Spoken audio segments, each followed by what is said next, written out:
কাছে কিংবা দূরে স্বদেশে অথবা প্রবাসে যে যেখানে বসে আমাদের এই ভিডিও দেখছেন, আপনাদের সবাইকে জানাচ্ছি অনেক অনেক প্রীতি এবং শুভকামনা।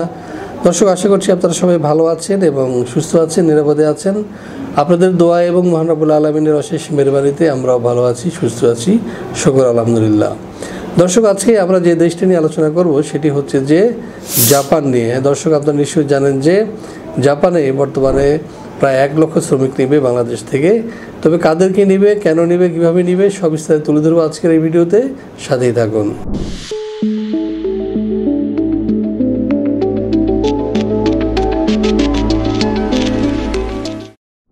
দর্শক, আপনারা নিশ্চয়ই জানেন যে জাপান এবং বাংলাদেশের সাথে একটা চুক্তি সম্পাদন হয়েছে যে আগামী 5 বছরে 1 লক্ষ শ্রমিক নেবে বাংলাদেশ থেকে। চলুন সংবাদটি দেখে আসি। জাপানের ক্রমবর্ধমান শ্রমশক্তির সংকট মোকাবেলায় আগামী 5 বছরে বাংলাদেশ থেকে 1 লাখ কর্মী নিয়োগের পরিকল্পনা নিয়েছে দেশটির সরকার ও ব্যবসায়ীরা। গত 29 মে টোকিওতে Bangladesh seminar on human resource শীর্ষক আয়োজনে এই ঘোষণা দেওয়া হয়।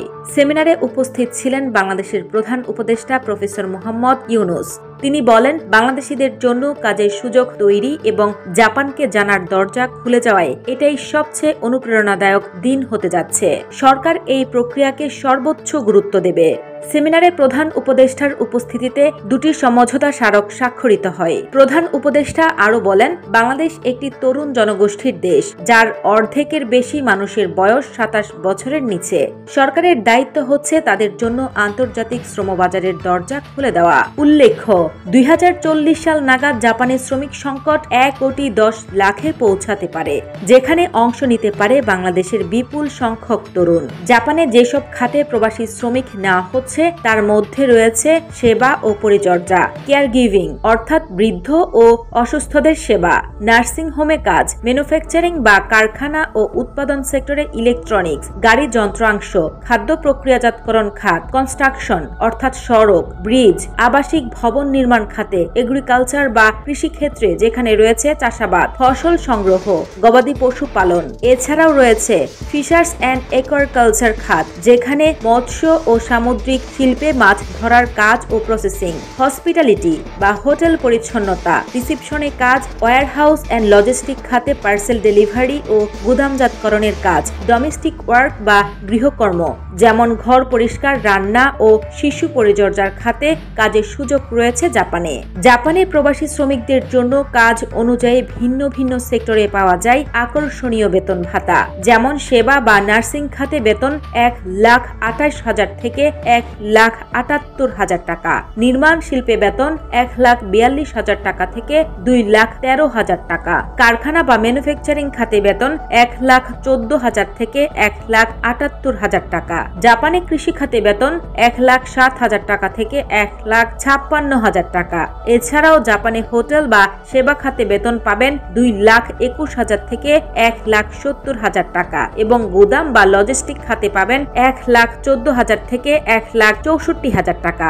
জাপানে থাকা অব্যবস্থায় স্বাস্থ্য বীমা বা ন্যাশনাল হেলথ ইন্স্যুরেন্স বাধ্যতামূলক, যেখানে সরকার ও নিয়োগকর্তার স্বাস্থ্য ব্যয়ের 70% বহন করে। দুর্ঘটনা বা অসুস্থতা হলে পাওয়া যায় চিকিৎসা সুবিধা। রয়েছে সামাজিক নিরাপত্তা ও পেনশন সুবিধা। এছাড়াও দেশে ফেরত গেলে জমাকৃত টাকা ল্যাম্প সাম রিফান্ড হিসেবে ফেরত দেওয়া যায়। জাপানে রয়েছে কাজের পরিবেশ ও শ্রম অধিকার এবং নিরাপদ ও মানবিক কর্মপরিবেশে কাজ করার নিশ্চয়তা, যেখানে শ্রমিকদের কোনো প্রকার শারীরিক বা মানসিক হয়রানি আইনত দণ্ডনীয় অপরাধ, যে কারণে শ্রমিকদের জন্য রয়েছে শ্রম আদালত ও কনসালটেশন সেন্টার।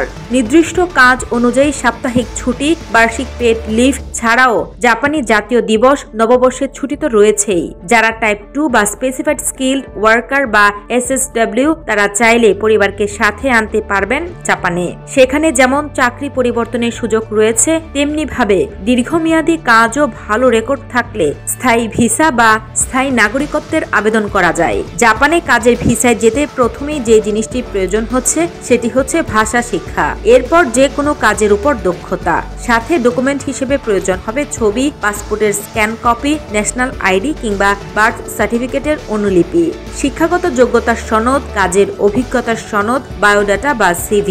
আনন্দের বিষয় হলো জাপানি ভাষায় প্রশিক্ষণ এবং কাজের দক্ষতা উন্নয়নে আপনাকে সহযোগিতা করবে ভিসা প্রফেসর। হ্যাঁ দর্শক, আমরা দেখে আসলাম সেই সংবাদটি যেখানে উল্লেখ রয়েছে বাংলাদেশ থেকে আগামী 5 বছরে 1 লক্ষ শ্রমিক নিচ্ছে জাপান। তো দর্শক, জাপান সম্পর্কে আপনাদের একটা আইডিয়া থাকা দরকার যে কেমন দেশে জাপান। চলুন জেনে আসি কেমন দেশ এই জাপান। জাপান সংস্কৃতি, প্রযুক্তি এবং ঐতিহ্যের এক অপূর্ব নিদর্শন। এশিয়ার পূর্বাঞ্চলে অবস্থিত এক রহস্যময় দেশ জাপান, যেখানে তৈরি আধুনিক প্রযুক্তি ও প্রাচীন ঐতিহ্যের এক অপূর্ব মেলবন্ধন। 120টিরও বেশি দ্বীপ নিয়ে গঠিত এই দেশটি পৃথিবীর অন্যতম শক্তিশালী ও উন্নত দেশ। জাপান পৃথিবীর অন্যতম প্রযুক্তি ও শিল্পে উন্নত দেশ হলেও তার প্রাকৃতিক সৌন্দর্য, বাগান এবং ঐতিহ্যপূর্ণ স্থানগুলো পর্যটকদের আকর্ষণ করে। জাপানের প্রাচীন ইতিহাস ও সংস্কৃতির গভীরে চলে গেলে আমরা দেখতে পাব এক শাশ্বত ঐতিহ্য। জাপানি মন্দির, বৌদ্ধ আচার এবং চাইনিজ সাংস্কৃতিক প্রভাবগুলো দেশটির ঐতিহ্যকে পরিপূর্ণ করেছে। সেই সাথে এখানে আছে নিঃসন্দেহে পৃথিবীর সেরা বাগানগুলো, যেগুলোর সৌন্দর্য আমাদের মুগ্ধ করে। জাপান একটি দ্বীপপুঞ্জ, যা প্রাচীন এশিয়ার অঞ্চলের একটি গুরুত্বপূর্ণ দেশ। এটি পূর্ব এশিয়াতে অবস্থিত এবং সমুদ্র দ্বারা পরিবেষ্টিত। জাপানের মোট ভূখণ্ডের আয়তন প্রায় 3,77,975 বর্গ কিলোমিটার। এটি পৃথিবীর 62তম বৃহত্তম দেশ। হ্যাঁ দর্শক, আমরা দেখে আসলাম কেমন দেশে জাপান। এখন প্রশ্ন হচ্ছে যে জাপানে বর্তমানে কোন কোন সেক্টরে আপনার কাজ করবেন আপনারা, বা কোন কোন সেক্টরে প্রবাস থেকে শ্রমিক নেয় জাপান। চলুন জেনে আসি আরও একটি প্রতিবেদন থেকে। জাপানের ক্রমবর্ধমান শ্রমশক্তির সংকট মোকাবেলায় আগামী 5 বছরে বাংলাদেশ থেকে 1 লাখ কর্মী নিয়োগের পরিকল্পনা নিয়েছে দেশটির সরকার ও ব্যবসায়ীরা। গত 29 মে টোকিওতে Bangladesh seminar on human resource শীর্ষক আয়োজনে এই ঘোষণা দেওয়া হয়।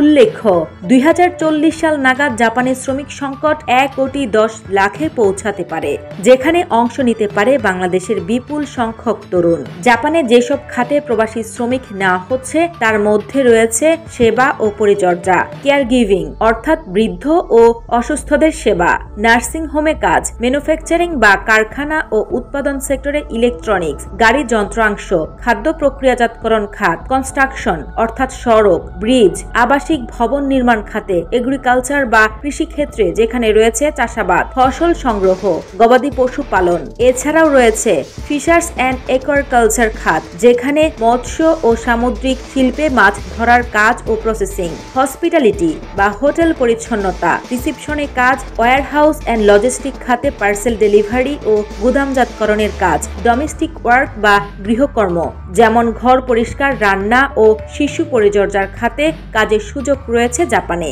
হ্যাঁ দর্শক, আমরা দেখে আসলাম কোন সেক্টরের লোক নেয় জাপান। এবার আমরা যেটি জানবো সেটি হচ্ছে যে এসব কাজ করলে আপনারা বেতন ভাতা কি পেতে পারেন বা কি কি সুযোগ সুবিধা পাওয়া যায়। চলে জেনে আসি আরো একটি প্রতিবেদন। জাপানে প্রবাসী শ্রমিকদের জন্য কাজ অনুযায়ী ভিন্ন ভিন্ন সেক্টরে পাওয়া যায় আকর্ষণীয় বেতন ভাতা, যেমন সেবা বা নার্সিং খাতে বেতন 1,28,000 থেকে 1,78,000 টাকা, নির্মাণ শিল্পে বেতন 1,42,000 টাকা থেকে 2,13,000 টাকা, কারখানা বা ম্যানুফ্যাকচারিং খাতে বেতন 1,14,000 থেকে 1,78,000 টাকা, জাপানে কৃষি খাতে বেতন 1,07,000 টাকা থেকে 1,56,000 টাকা। এছাড়াও জাপানে হোটেল বা সেবা খাতে বেতন পাবেন 2,21,000 থেকে 1,70,000 টাকা এবং গুদাম বা লজিস্টিক খাতে পাবেন 1,14,000 থেকে 1,64,000 টাকা। জাপানে থাকা অব্যবস্থায় স্বাস্থ্য বীমা বা ন্যাশনাল হেলথ ইন্স্যুরেন্স বাধ্যতামূলক, যেখানে সরকার ও নিয়োগকর্তা স্বাস্থ্য ব্যয়ের 70% বহন করে। দুর্ঘটনা বা অসুস্থতা হলে পাওয়া যায় চিকিৎসা সুবিধা, রয়েছে সামাজিক নিরাপত্তা ও পেনশন সুবিধা। এছাড়াও দেশে ফেরত গেলে জমাকৃত টাকা ল্যাম্প সাম রিফান্ড হিসেবে ফেরত দেওয়া যায়। দর্শক, এবার আমরা যেটি জানবো সেটা হচ্ছে যে জাপান যেতে আপনার যোগ্যতার কি প্রয়োজন হবে। চলুন জেনে আসি আরো একটি প্রতিবেদন থেকে। জাপানে কাজের ভিসায় যেতে প্রথমেই যে জিনিসটি প্রয়োজন হচ্ছে সেটি হচ্ছে ভাষা শিক্ষা, এরপর যে কোনো কাজের উপর দক্ষতা, সাথে ডকুমেন্ট হিসেবে প্রয়োজন হবে ছবি, পাসপোর্টের স্ক্যান কপি, ন্যাশনাল আইডি কিংবা বার্থ সার্টিফিকেটের অনুলিপি, শিক্ষাগত যোগ্যতার সনদ, কাজের অভিজ্ঞতার সনদ, বায়োডাটা বা সিভি। আনন্দের বিষয় হলো জাপানি ভাষায় প্রশিক্ষণ এবং কাজের দক্ষতা উন্নয়নে আপনাকে সহযোগিতা করবে ভিসা প্রফেসর। হ্যাঁ দর্শক, আমরা দেখে আসলাম কারা যেতে পারবেন জাপানে। হ্যাঁ, এই বিষয়ে আমি আরেকটা বলে রাখি, সেটা হচ্ছে যে আপনাদেরকে অবশ্যই জাপানি ভাষা শিখতে হবে এবং একই সাথে কাজ শিখতে হবে। যদি এই দুটি না হয় তাহলে কিন্তু আপনি যেতে পারবেন না। দর্শক, আপনি তরুণ, আপনি সংগ্রামী, আপনি উদ্যমী বাংলাদেশি তরুণ, তো আপনি চাইলেই পারেন। আমরা এই বিষয়ে আপনাকে সহযোগিতা করব। আমাদের সঙ্গে বেশ কিছু ল্যাঙ্গুয়েজ সেন্টারের সঙ্গে চুক্তি রয়েছে এবং একই সাথে স্কিল্ড লেবারদের জন্য, ওয়ার্কারদের জন্য কিছু প্রতিষ্ঠানের সাথে আমাদের চুক্তি রয়েছে। আমরা আপনার ব্যবস্থা করে দেবো কাজ শিখতে এবং ভাষা শিখতে। সুতরাং আপনি যদি জাপান যেতে চান আমাদের সাথে যোগাযোগ করতে পারেন। আমাদের যোগাযোগের ঠিকানা house 12, lift 5, Madhyapara, DIT project, Dhaka. দর্শক, আমাদের সম্পর্কে জানতে ভিজিট করতে পারেন www.visaprofessor.org। এছাড়াও ভিজিট করতে পারেন www.visanews24.com। দর্শক, আমরা সবসময় চেষ্টা করছি আপনাদেরকে নিত্য নতুন তথ্য উপস্থাপন করতে, বিশেষ করে যারা প্রবাসী রয়েছেন কিংবা প্রবাসগামী সবার মধ্যে একটা সম্মিলন ঘটাতে। এবং আপনারা নিশ্চয়ই জানেন বিশ্বের কোথায় কোথায় কাজের সুযোগ সৃষ্টি হচ্ছে সেই তথ্যগুলো কিন্তু আমরা তুলে ধরছি, বা কোথায় কোথায় সমস্যা তৈরি হচ্ছে সেটাও কিন্তু আমরা আপনাদের সামনে সংবাদ আকারে তুলে ধরছি। সুতরাং এই চ্যানেলটি সাবস্ক্রাইব করে সাথে থাকবেন, এটাই আমাদের প্রত্যাশা। তো দর্শক, আজকে আর কথা নয়, সবাইকে আবার শুভকামনা জানিয়ে শেষ করবো আজকের ভিডিও। ভালো থাকুন, সুস্থ থাকুন পরিবার পরিজন নিয়ে। আল্লাহ হাফিজ।